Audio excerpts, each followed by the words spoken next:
তারা অভিনয়টাকে তারা যে বিষয়বস্তুটা উপস্থাপিত করা হচ্ছে সেটাকে শুরু থেকে শেষের দিকে নিয়ে যান। সেই জন্য তারা হলেন নায়ক বা নেতা। তাই বলে এই নয় যে শুধু নায়কের কথা আসবে, নায়িকাও আছেন। নায়কটা সাধারণভাবে বলা হচ্ছে।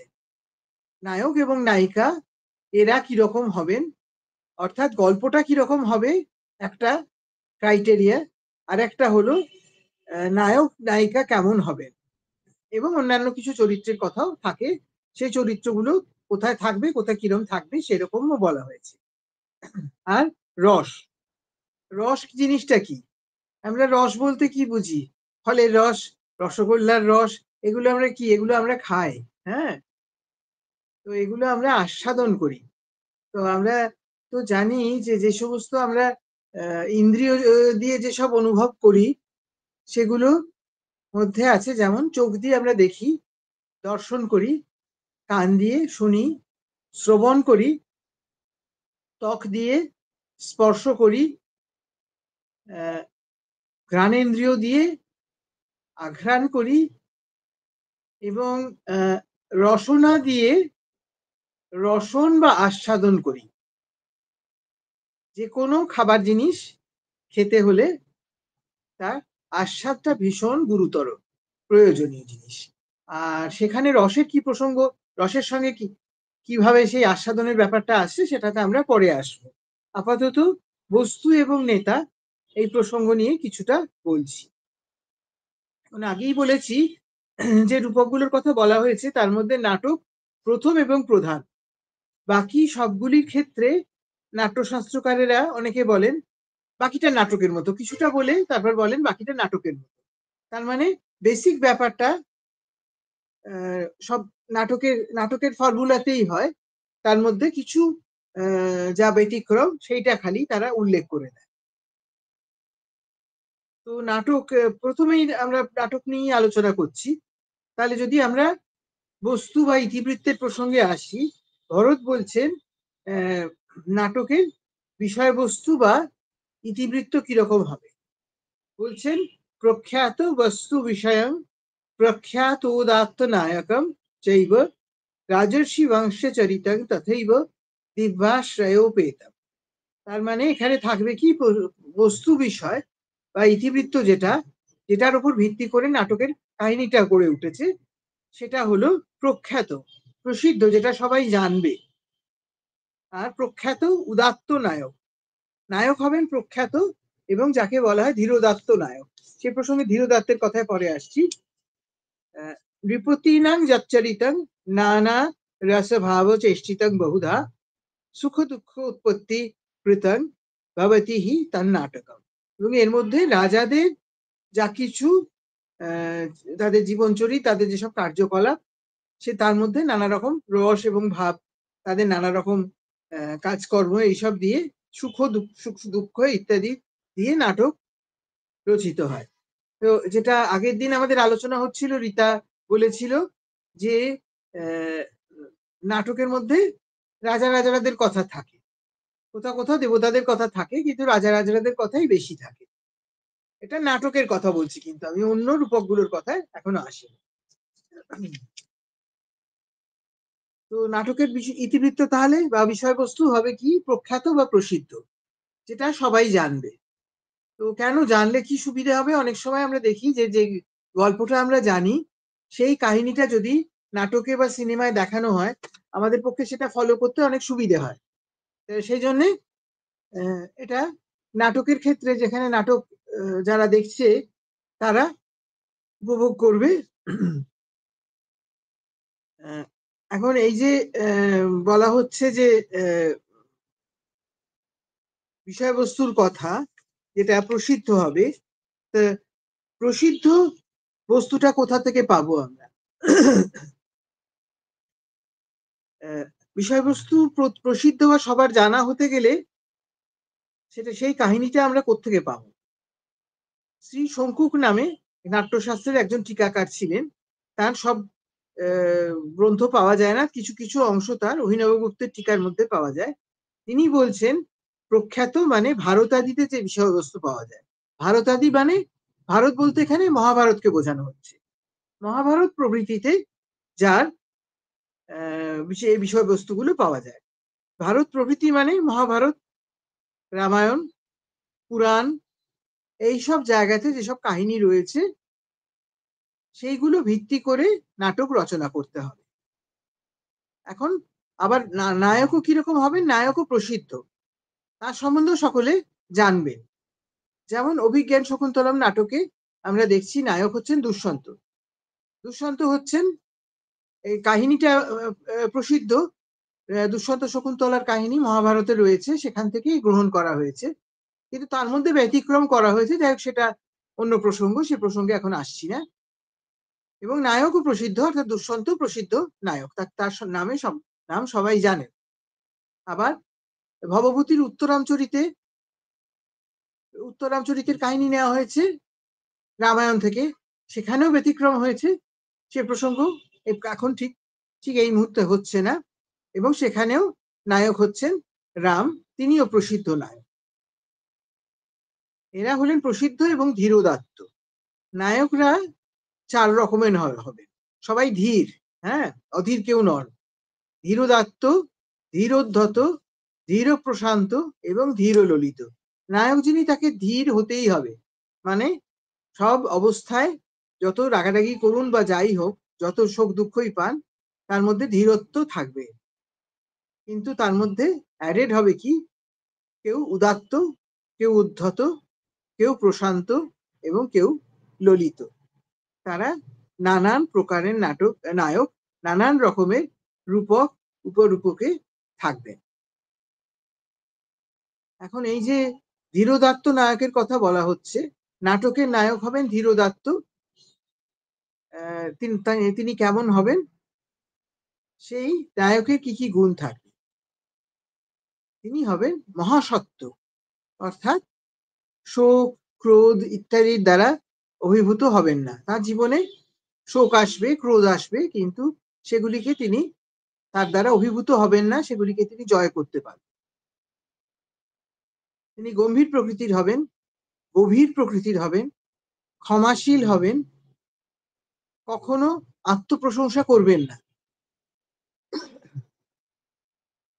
ধীর স্থির হবেন, দীপ্ত হবেন, ওড়াতেই কথা হয়েছে। এবং তার কোনো রকম অহংকার তার বিনয়ের আবরণ ভেদ করে প্রকাশ পাবে না। তার মানে অহংকার যে থাকবে না এমন কথা বলছেন না, কারণ মানুষ মাত্রেরই কোনো না কোনো অহংকার থাকে। সেই অহংকারটা তিনি বাইরে প্রকাশ হতে দেবেন না, তিনি বিনয়ের দ্বারা সেটাকে আচ্ছাদিত করে রাখবেন। এবং তিনি হবেন এমন মানুষ, তিনি যা প্রতিজ্ঞা করবেন তাই তিনি রক্ষা করবেন, অর্থাৎ কথা দিয়ে কথা রাখবেন না, এমন মানুষ তিনি হবেন না। নায়িকাও অনুরূপ গুণবিশিষ্ট হবেন, অর্থাৎ তিনিও ধীর প্রকৃতির, শোক ক্রোধ ইত্যাদির দ্বারা অভিভূত হবেন না, আত্মপ্রশংসা করবেন না, ধীর স্থির হবেন, কোন রকম অহংকার তার বিনয়ের আবরণ ভেদ করতে পারবে না, এইরকম নায়িকার গুণও হবে। নায়িকার আবার অন্য রকমের একটা শ্রেণী বিভাগ আছে। নায়িকা হবেন স্বা, অন্যা এবং সাধারণ স্ত্রী। স্বা বা স্বকীয়া বা শিয়া হচ্ছেন নায়কের পত্নী, অথবা এমন কোন কুমারী যার সঙ্গে নায়কের প্রেম জন্মাচ্ছে এবং শেষ পর্যন্ত তাদের বিবাহ হয়ে যাবে।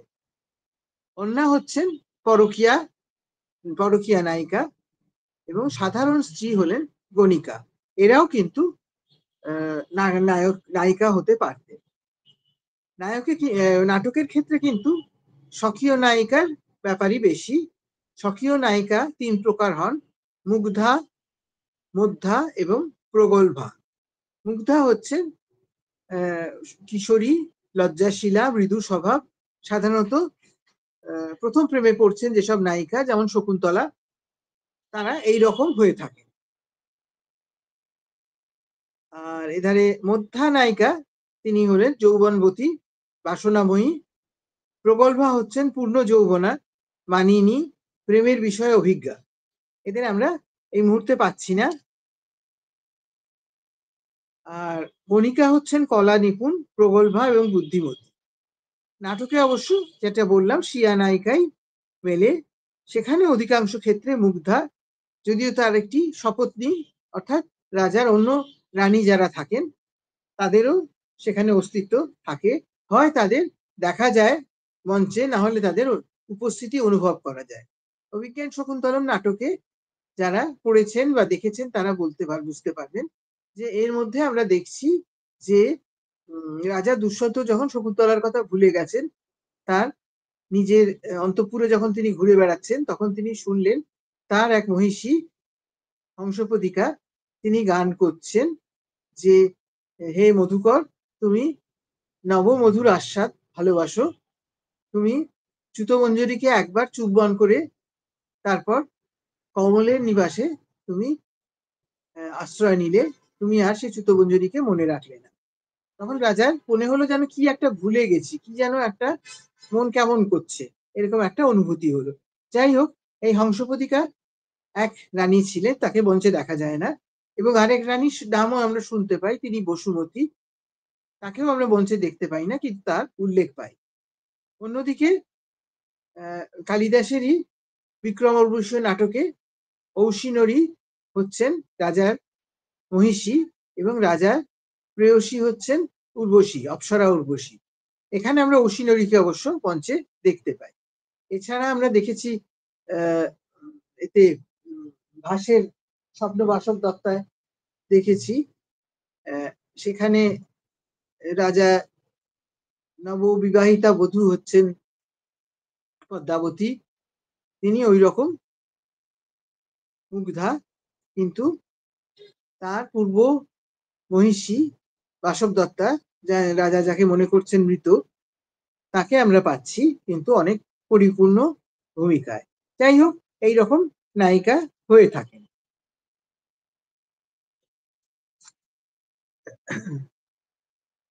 এটা হলো নায়কের কথা। আর প্রকরণের ইতিবৃত্ত বা বস্তু নাটকের মতো প্রখ্যাত বা প্রসিদ্ধ নয়, সেটা কবি কল্পিত। সেখানে ভরত বলছেন যত্র কবির আত্মশক্তিয়া বস্তু শরীরং চ নায়কং চৈব ঔৎপত্তিকং কুরুতে প্রকরণম ইতি তদ্বুধৈ জ্ঞেয়ম। যেখানে কবি নিজের শক্তি, নিজের প্রতিভাবশত সেই রূপকের বিষয়বস্তু, শরীর এবং নায়ক সমস্ত কিছু নির্মাণ করেন ঔৎপত্তিক, অর্থাৎ যেটা তিনি নিজে সৃষ্টি করলেন, সেটাকে প্রকরণ বলা হয়। তো কবি তাহলে নিজ প্রতিভা বলে কল্পনা থেকে ইতিবৃত্ত এবং আনুষঙ্গিক সবকিছু সৃষ্টি করবেন, এটা হলো প্রকরণের বিষয়বস্তু।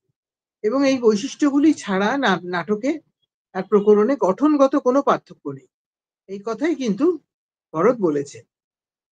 প্রকরণের নায়ক রাজা হবেন না, তিনি হবেন সাধারণ মানুষ।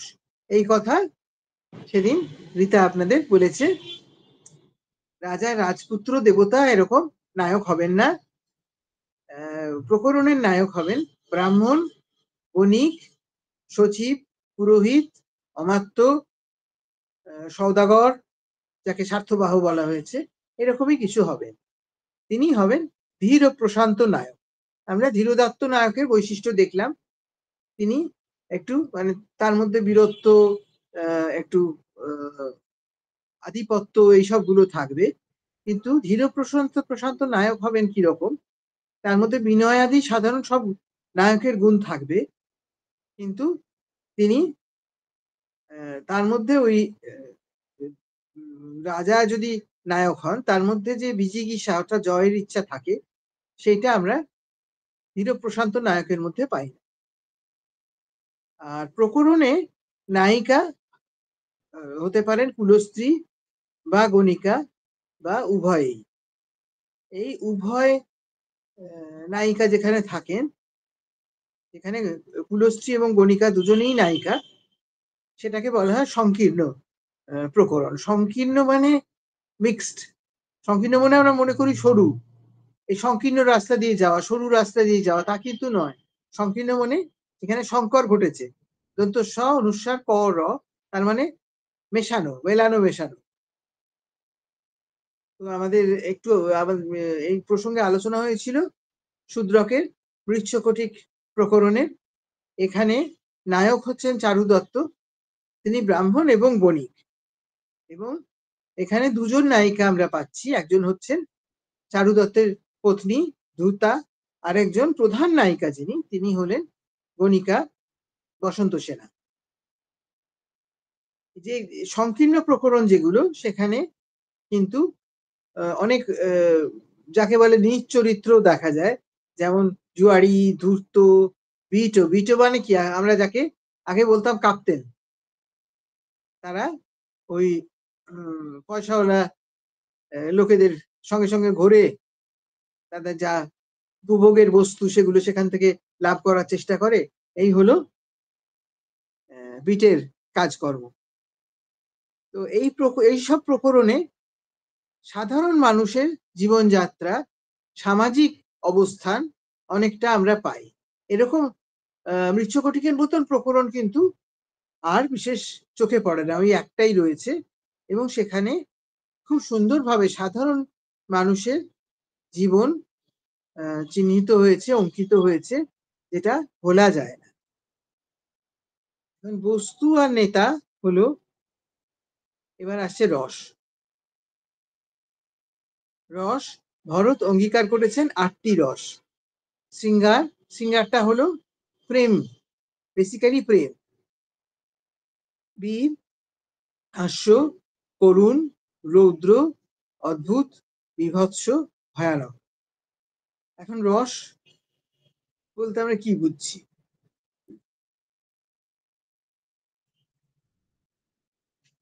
রস হচ্ছে আমাদের হৃদয়ে ভাব অনুভব করা যায় যেগুলো, ধরুন শিল্প, সাহিত্য, অভিনয়, এইসব থেকে। খুব সহজ কথায় বলতে গেলে তাই হচ্ছে রস। আমি যখন একটা বই পড়ছি, বইটা আমার খুব ভালো লাগছে, তখন আমি তার রস আস্বাদন করছি, সেটা যেরকম রসই হোক না কেন। আমার তো অনেক বয়স হলো, কিন্তু এখনো পর্যন্ত আমি যখন বিভূতিভূষণের পথের পাঁচালী পড়ি, যেখানে দুর্গার মৃত্যু হলো, সেই জায়গাটা পড়তে পড়তে আমার চোখে জল এসে যায়। কিন্তু চোখে জল আসাটা তো স্বাভাবিকভাবে ভালো লাগার জিনিস নয়। কেঁদে ফেললে তার মানে তো শোক আছে। এখানে আমার নিজের শোক নয়, এখানে আমাদের শোকটা আসছে কাব্যের মধ্যে দিয়ে, সাহিত্যের মধ্যে দিয়ে। এই শোকের যে ভাবটা, এটা কিন্তু বাস্তব শোক নয়, এটা কি বলবো, এটা কাব্যিক শোক। এই জন্য এটা রসের মধ্যে পড়ে। এই করুণ রসটা রসই। আর রস যদি না হয়, এমনি যদি শোকের ব্যাপার হয়, তাহলে আমরা হাহাকার করে কাঁদি, ও বাবা গো কি হলো গো, এইসব বলি। কিন্তু এই যে করুণ রসকে যেভাবে আমরা আস্বাদন করি কাব্যের মধ্যে দিয়ে, সেখানে কিন্তু আমাদের সেই শোকের থেকেও অনেকটা ঊর্ধ্বে আমাদের অনুভূতি চলে যায়। সেটাকে আমরা নিজের বলে উপভোগ করলেও সেটা আমার যে নয়, এই কারণে আমাদের সেই উপভোগের ক্ষমতাটা থাকে। নিজের শোক হলে সেটাকে উপভোগ করা সম্ভব হতো না। সেই জন্যই এটা হলো রস। তা না হলে যেখানে নাটক দেখে বা কাব্য পড়ে লোকে কেঁদে ফেলছে, সেটা তো আনন্দের হতে পারে না, কিন্তু আমাদের খুব ভালো লাগে, ওটাই দেখতে ইচ্ছে করে, ওটাই আবার পড়তে ইচ্ছে করে। এ নিয়ে অনেক আলোচনা আছে, সে নিয়ে ভবিষ্যতে সুবিধে হলে আলোচনা করব। তারপরে ওই যে বললাম বীভৎস, ভয়ানক। ভয়ানকের কথাই ধরুন, হরর যেটাকে আমরা বলি ইংরেজিতে। আপনারা ভূতের গল্প পড়েন, ভালো লাগে, অনেকেরই ভালো লাগে। আর এই হরর মুভি দেখলে, হ্যাঁ দারুণ করেছে, ওইটা একটু দেখতে হবে। কিন্তু আমরা এমনিতে কি ভয় পেলে খুব খুশি হই? একদম না। কেউ ভয় দেখিয়ে দিলে তাকে বকতে থাকি, কেন ভয় দেখালি? কিন্তু এটা তো বাস্তব নয়, এটা একটা রসের একটা আলাদা ভিন্ন জগৎ। লৌকিক অর্থাৎ আমাদের দৈনন্দিন জীবনের যা কিছু অনুভূতি আমাদের হচ্ছে সেগুলো হলো লৌকিক। আর এই রস যে আস্বাদন করছি আমরা, এই আস্বাদনটা হচ্ছে অলৌকিক। এটা অলৌকিক বলেই আমরা রস রূপে আস্বাদন করতে পারি। এখন আস্বাদনের কথা এই জন্যই আসছে যে সবার আগে কোন ইন্দ্রিয়জন্য জ্ঞান আমাদের সবচেয়ে বেশি প্রভাবিত করে? আস্বাদন। ছোট বাচ্চা সে প্রথম কি করে? মায়ের দুধটা যখন সে পান করে, সেই দুধের আস্বাদটা তার কাছে প্রথম একটা ইন্দ্রিয়জ অনুভূতি। তো এইরকম এই আস্বাদন, রসের আস্বাদন যেটা, সেটাকে এই জন্য বলা হয়েছে এটাই হলো সবচেয়ে সেরা অনুভূতি। এবং সেখান থেকে আমাদের দৈনন্দিন যা কিছু ঘাত প্রতিঘাত, সাংসারিক যা কিছু সুখ দুঃখ, সেখান থেকে আমাদের তুলে নিয়ে যায় একটা অলৌকিক কাব্য জগতে, রসের জগতে। সেই জন্য রস প্রসঙ্গে অনুভব করা বা প্রত্যক্ষ করার কথা বলা যায় না, কারণ রস অলৌকিক যে জিনিসটা, অলৌকিক রসটা আমরা অনুভব করতে পারি না।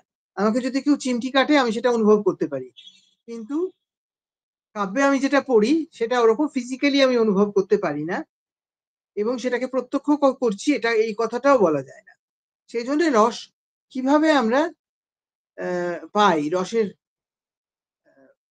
অনুভূতি কিভাবে হয়, সেই জন্য বলছেন সমস্ত আলংকারিক নাট্যকার, নাট্যশাস্ত্রকার সবাই বলছেন রস আস্বাদন করা যায়, রসের আস্বাদন হয়, রসের চর্বণা হয় বা রসন হয়। কোনো কিছু খেলে পরে যেরকম একটা আনন্দের ব্যাপার হয়, এই ধরনের একটা আনন্দ, কিন্তু সেটা অলৌকিক আনন্দ। এই রসগোল্লা খেলে বা বিরিয়ানি খেলে যে আনন্দটা হয় সেটা লৌকিক আনন্দ, সেটা কিন্তু এই অলৌকিক আনন্দের সঙ্গে কোনোভাবে এক করে দেখা যেতে পারে। জানি না এটা খুব স্পষ্ট করে বোঝাতে পারছি কিনা, এ নিয়ে পরে প্রয়োজনে আরো আলোচনা হবে। এখন রস প্রকাশ পায় কিভাবে? প্রত্যেকটা রসের করেসপন্ডিং একটা স্থায়ী ভাব আছে। স্থায়ী মানে যে অনুভূতিটা, যে মুডটা আমাদের সেই কাব্যে শুরু থেকে শেষ পর্যন্ত আস্বাদিত হয়, এই স্থায়ী ভাবে একটি অবলম্বন থাকে। কিছু একটা অবলম্বন করেই তো ভাবটা হবে। আমার হঠাৎ বললাম যে আমার রতি ভাব হচ্ছে, কেন? কিছু তো একটা থাকবে, কিছু একটা অবলম্বন করে ভাবটা থাকে। একে বলা হয় আলম্বন বিভাব। যেমন এই আমরা শকুন্তলার কথা বলছিলাম, দুষ্যন্তের যে প্রেম শকুন্তলার প্রতি, এই রতি, সেই রতি প্রকাশ পাচ্ছে তার স্থায়ী ভাব, শৃঙ্গার যেটা প্রেম বা শৃঙ্গার, সেই শৃঙ্গারে স্থায়ী ভাব হচ্ছে রতি, এবং রতির অবলম্বন হচ্ছে শকুন্তলা। শকুন্তলার প্রতি প্রেম এখানে দুষ্যন্তের শৃঙ্গারের প্রথম দুষ্যন্তের শৃঙ্গারের জন্ম দিতে শুরু করছে। আর শকুন্তলা হচ্ছে আলম্বন বিভাব, এই রতিকে আরো উদ্দীপিত করে, তাকে যেন জ্বালিয়ে তোলে একটা চারদিকের পারিপার্শ্বিক ঘটনা।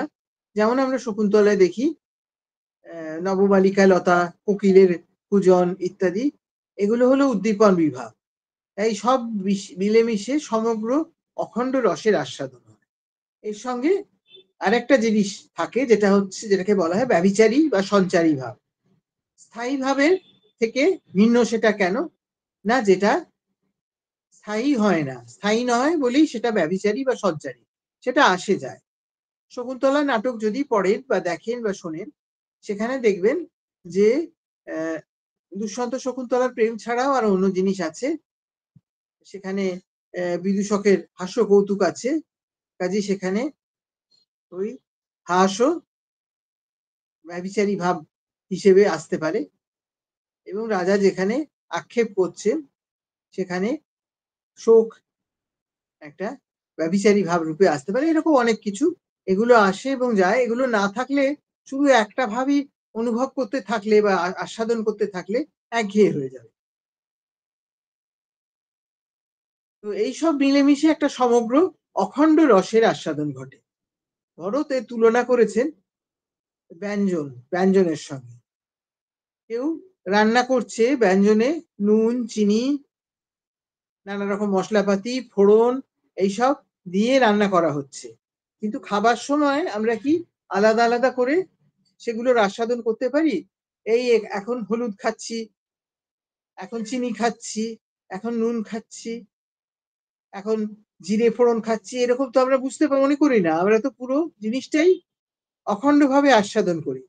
যদি এরকম মনে হয় যে আলাদা, আলাদা করে বুঝতে পারছি, তখন মনে হবে রান্নাটা ভালো হয়নি।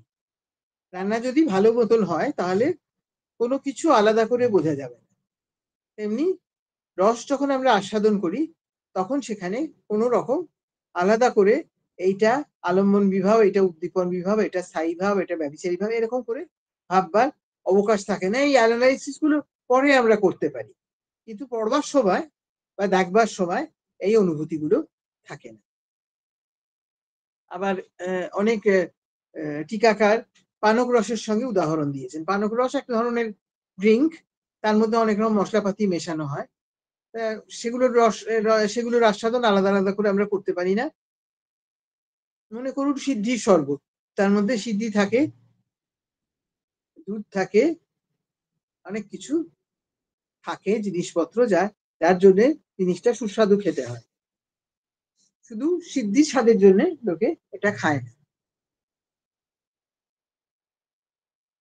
নাটকে অঙ্গিরস হয় শৃঙ্গার অথবা বীর রস।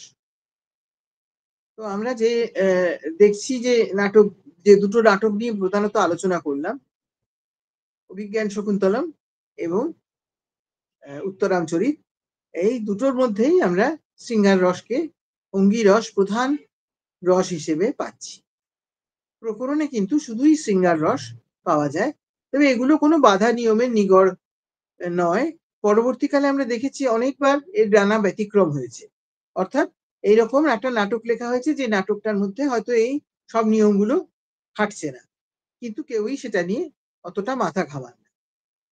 এখন এই রূপকগুলোর মধ্যে নাটক এবং প্রকরণের মধ্যেই আসলে সমস্ত রূপকগুলো ছক পাওয়া যায়। অন্যগুলো সে তুলনায় মাইনার। এই দুটো হলো প্রধান। নাটক এবং প্রকরণে অঙ্ক ভাগ। সংস্কৃত নাটকে অঙ্ক বা রূপকে অঙ্ক বলতে আমরা যাকে সিন বলি সেটাই বোঝায়। আমরা এখন বাংলা নাটকে অঙ্ক, দৃশ্য এরকম ভাগ দেখি। আগে গর্ভাঙ্ক দেখেছি, কিন্তু গর্ভাঙ্ক এখন বোধহয় দেখা যায় না। তো এই যে ভাগটা করা হয়, যে একটা অঙ্কের মধ্যে হয়তো অনেকগুলো দৃশ্য রয়েছে এরকম একটা দেখানো হয়, কিন্তু সংস্কৃত রূপকে একটা অঙ্কই পুরো একটা দৃশ্য। সেটা যখন শেষ হয়ে যায় তারপরে পরবর্তী অঙ্ক শুরু হয়, এবং অনেক কিছু ঘটনা থাকে যেগুলো অঙ্কের মধ্যে আমরা দেখাতে পারি না। সেগুলোকে অনেক সময় মাঝখানে একটা কিছু উপায়ে দেখানো হয়। দুটো উপায় রয়েছে, দুটোই প্রধান রয়েছে, আরো রয়েছে, কিন্তু দুটো প্রধান। একটা হচ্ছে বিষ্কম্ভক, একটা হচ্ছে প্রবেশক। এই বিষ্কম্ভকে বা প্রবেশকে দুটোর মধ্যে দিয়ে এই মাঝখানে যে ঘটনাগুলো ঘটেছে সেটার একটা চুম্বক আমাদের সামনে উপস্থাপিত করা হয়। এই জিনিসগুলো মঞ্চে দেখানো যাবে না বা অঙ্কের মধ্যে দেখানো যাবে না।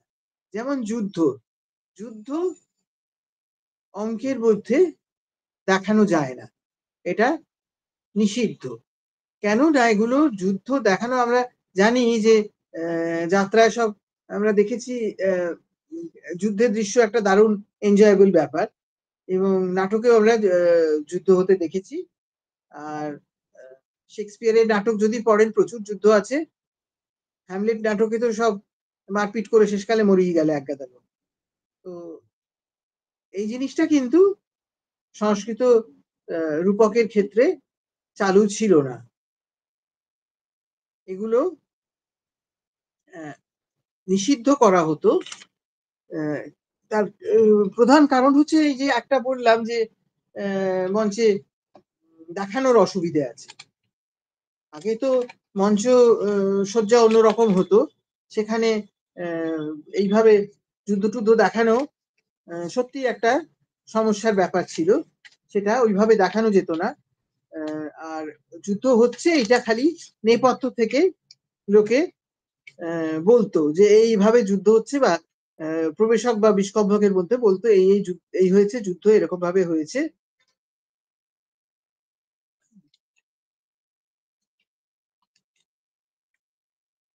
আর আরেকটা জিনিস যেটা হতো না, সেটা হচ্ছে মৃত্যুর ঘটনা, বিশেষ করে নায়কের মৃত্যুর ঘটনা অঙ্কের মধ্যেও দেখানো যেত না, বা নেপথ্যে ঘটেছে বলে বিষ্কম্ভক প্রবেশকেও দেখানো হতো না। যে কারণে আমাদের আমাদের ভারতীয় অনেক চিন্তাশীল ব্যক্তি এবং বিশেষ করে পাশ্চাত্য জগতের সকলেই বলেন যে tragedy is particularly A western concept. Tragedy যাকে বলা হয়, ট্র্যাজেডি আমাদের ভারতবর্ষের নাট্যের মধ্যে নেই। এখন এই যে পুরো ব্যাপারটা, এটার মধ্যে একটু গলদ আছে, সেটার মধ্যে আমি এখন যেতে চাইছি না। সেটা যদি পরে সুযোগ হয় সে তখন আবার আলোচনা। তো ট্র্যাজেডি মানে যদি মৃত্যু বা হত্যার ব্যাপার হয়, সেটা অঙ্কের মধ্যে দেখানো যাবে না, এটা ভরত বলেছেন, যেটা চলবে না। ভরত বলছেন যে নায়কের মৃত্যু অঙ্কের মধ্যে বা প্রবেশকের মধ্যে কোনোভাবেই দেখানো যাবে। আর আনন্দবর্ধন বলছেন যে এটা একমাত্র হতে পারে বিপ্রলম্ব শৃঙ্গারে। বিপ্রলম্ব শৃঙ্গার মানে প্রেম, আগেই বলেছি, সে আবার দু রকম হয়। তার মধ্যে বিপ্রলম্ব খুব কবিদের খুব প্রিয় ছিল। বিপ্রলম্ব মানে যেখানে বিরহ, সেই বিরহ যেখানে হচ্ছে সেখানে মৃত্যুর কথা আসতে পারে, কিন্তু সত্যি সত্যি মৃত্যু হলে চলবে না, এটা গুজব হতে পারে বা একটা বানানো গল্প হতে পারে।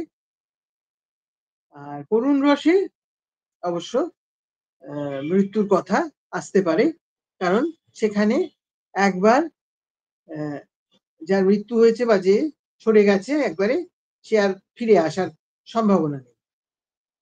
তো যেমন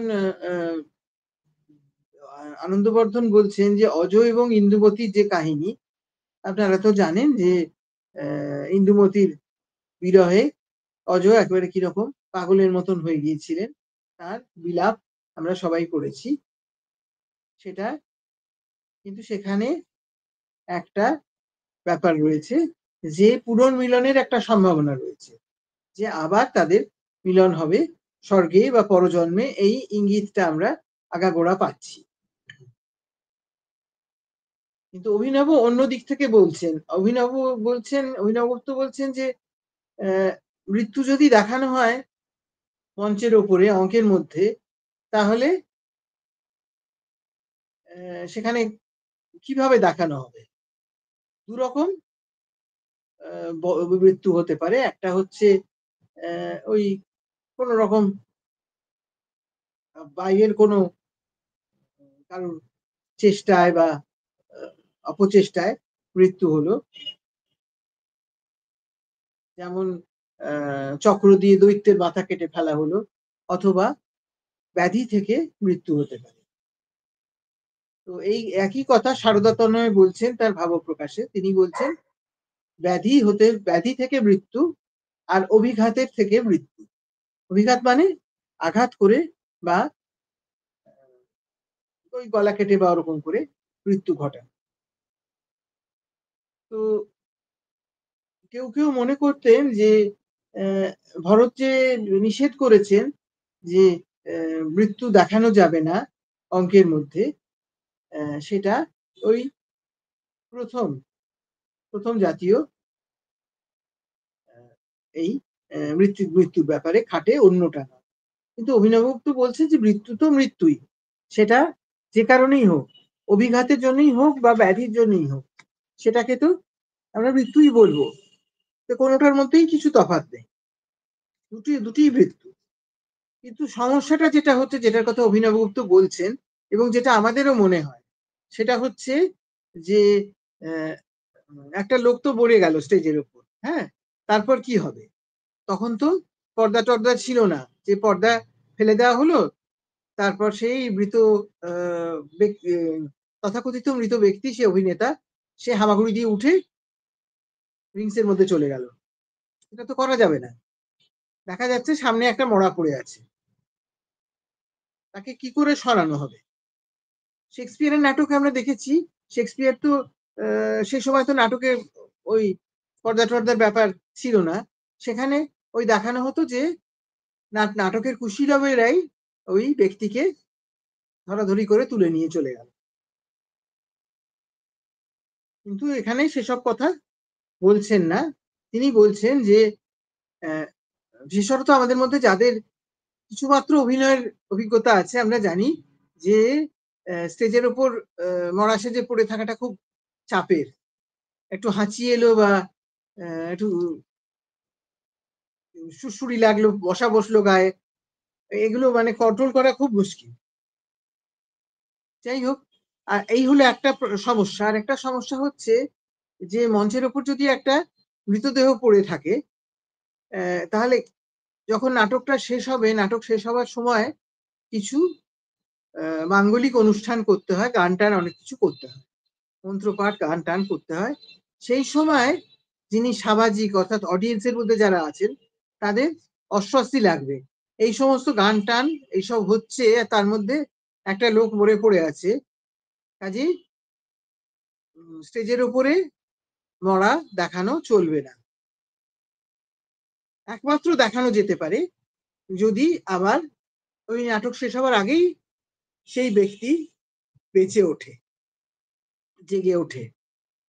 মানে তার মৃত্যুটা হয়তো সাময়িক, বা সে হয়তো অচৈতন্য হয়েছিল, সে উঠে বসলো। এরকম উদাহরণ আমরা একটা পাই শ্রীহর্ষের নাগানন্দ নাটকে।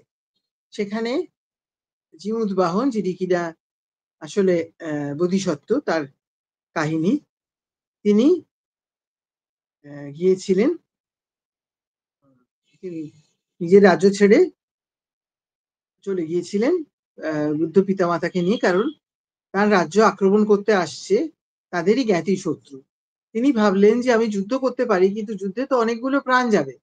তার থেকে ও যদি রাজত্ব করে, ও যদি প্রজাদের দেখাশোনা করে, তাহলে আমি কেন শুধু এতগুলো প্রাণ নষ্ট করব? এই মনে করে তিনি রাজ্য ছেড়ে ত্যাগ করে চলে গেলেন। তো উম সেই এখন যে ওরকমভাবে রাজ্য ত্যাগ করে চলে যায়, মানুষের এতগুলো মানুষ মারা যাবে এই এ আশঙ্কায়। সেই মানুষের ভেতরে তো ওই একটা চিরন্তন একটা কারুণ্যের ভাব থাকবেই। তিনি একদিন দেখলেন যে একটা পাহাড়ের উপরে এক উম বৃদ্ধা খুব কান্নাকাটি করছে। তার ছেলের গলা জড়িয়ে ধরে কাঁদছে।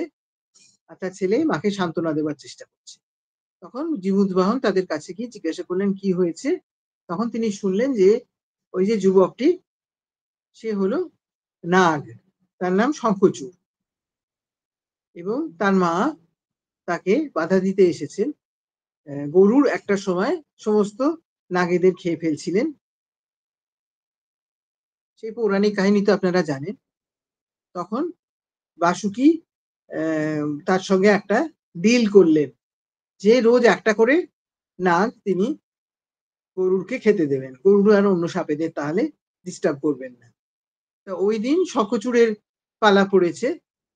শঙ্খচূড়ের পিতা নেই। তার মা ওই একমাত্র ছেলেকে হারাবার শোকে ভীষণ আচ্ছন্ন হয়ে পড়েছে। কিন্তু শঙ্খচূড় বলছে, "দেখো মা, আমি আ আমার তো এটা কর্তব্য, আমি করব।" কিন্তু জীবুদ্বাহনের খুব দুঃখ হলো। তিনি বললেন যে, "তুমি চলে যাও, আমি তোমার জায়গা নিচ্ছি।" তাতে অবশ্যই শঙ্খচূড় রাজি হলো না। তো তারপরে তারা মা ছেলেতে গেল শিবের মন্দিরে পুজো দিতে। সেই সুযোগে জীমূতবাহন গিয়ে সেই অ্যা যেখানে গরুড়ের আসার কথা ছিল, সেই শিলাখণ্ডের ওপর তিনি গিয়ে শুয়ে পড়লেন এবং গরুড় এসে তাকে খেতে শুরু করে দিল। তো যখন গরুড় এরমভাবে খাচ্ছে, তখন অ্যা শঙ্খচূড় ফিরে এসেছে। ফিরে এসে সে আর্তনাদ করতে লাগলে, "এ তুমি কি করলে?" তখন গরুড়ও খুব অভিভূত হয়ে পড়লেন। তিনি ভাবলেন যে আমি তো খুব অন্যায় করেছি। তখন এইরকম পরিস্থিতিতে জীমূতবাহনের তখন তো মৃত্যু হয়েছে। কিন্তু জীমূতবাহনের পত্নী মলয়বতী তিনি গৌরীর ভক্ত। তিনি গৌরীর উদ্দেশ্যে স্তুতি করতে লাগলেন এবং গৌরী এসে তার অমৃত স্পর্শে জীমূতবাহনকে বাঁচিয়ে দিলেন। তো জীমূতবাহন মারা গিয়ে তারপর বেঁচে ফিরে এলেন এবং শেষটা ভালোই হলো। গরুড় বললেন আমি আর সাপ খাবো না এবং গৌরী এই যত সাপ এর আগে মরেছিল তাদের সবাইকে বাঁচিয়ে দিলেন। তো সেসব ভালোই হলো। কিন্তু এখানে জীমূতবাহনের মৃত্যু দেখানো হচ্ছে কিন্তু তারপর জীমূতবাহন বেঁচে উঠছেন। কাজেই এরকম মৃত্যু দেখানো যেতে পারে।